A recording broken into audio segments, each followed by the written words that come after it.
Quand il y a assemblée générale ordinaire, il y a les points qui sont réglementaires que nous développons pour expliquer à nos sociétaires que sont les délégués de nos entités supplémentaires comment la saison s'est déroulée, comment nous l'avions menée.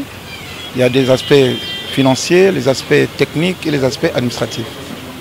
Nous avons, comme c'est le cas souvent au niveau de la fédération, 3 ou 4 jours avant, les dossiers sont envoyés aux sociétaires qui en prennent connaissance et qui réagissent avant même le jour de l'Assemblée au cas où il y aurait des amendements à proposer. C'est ce que nous avions eu à faire avec nos sociétaires. Nous nous sommes retrouvés 72 heures avant et aujourd'hui, ils avaient envoyé leurs amendements que nous avons tous adoptés, dont le rapport a été adopté sans problème. Les prévisions budgétaires ont été également adoptées sans problème. Et nous avons pris la décision pour que la saison prochaine, nous puissions augmenter le nombre de clubs au niveau de la PEFCIN.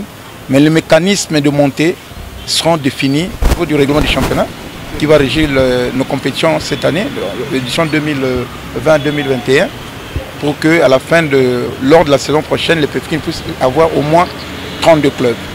Parce qu'avec 20 clubs, les dirigeants de cette entité auront du mal, comme par le passé, à bien conduire les affaires au niveau de cette entité.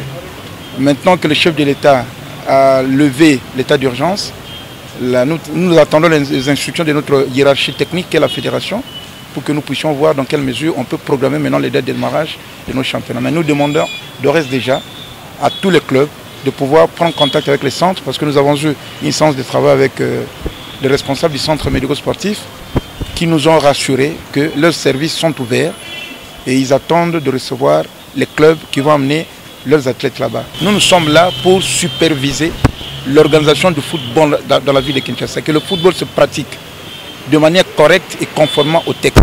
Nous avions signé solennellement la convention de cession du championnat de l'EPFKIN au président de l'EPFKIN nouvellement élu, parce que nos relations sont comme celles de la FECOFA avec la Linafoot. La Linafoot organise au nom et pour le compte de la FECOFA les championnats, tout comme le PEFCIN organise au nom et pour le compte de la LIFKIN son championnat d'élite.